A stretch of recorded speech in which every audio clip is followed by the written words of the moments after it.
Parsel parsel eylemişler dünyayı.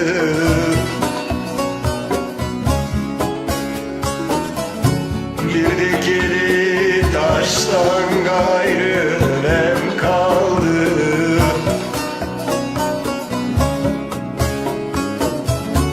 Dost köyümden ayağımı kestiler.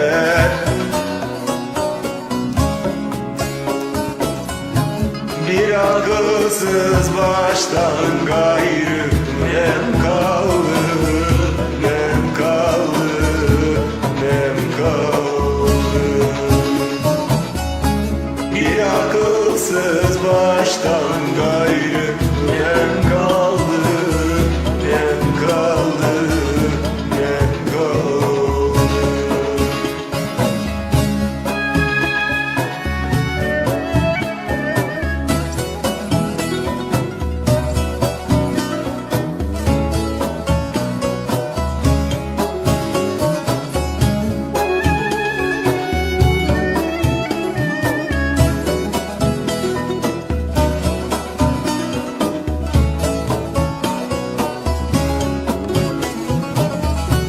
Padişah değilim çeksem otursam,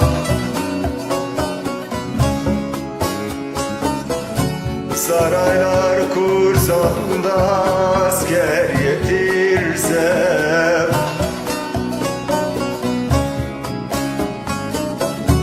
hediyem yoktur ki dosta götürsem.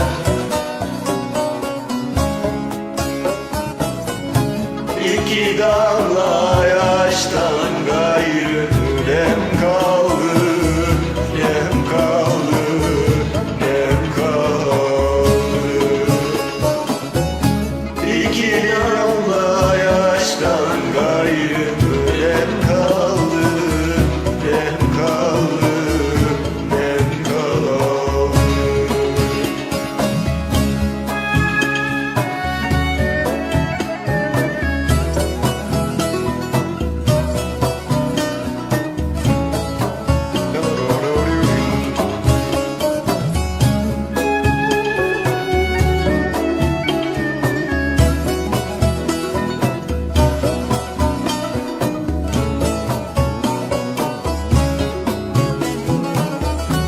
Mahzun-i şerifim çıksam dağlara,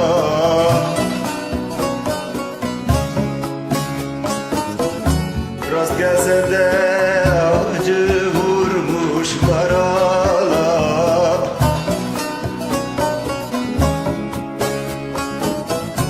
Doldur tüfeğini beni yarala.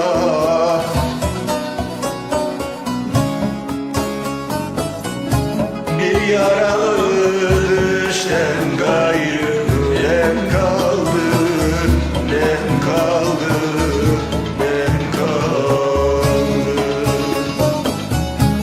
Bir yaralı düşten gayrı nem kaldı, nem kaldı, nem kaldı.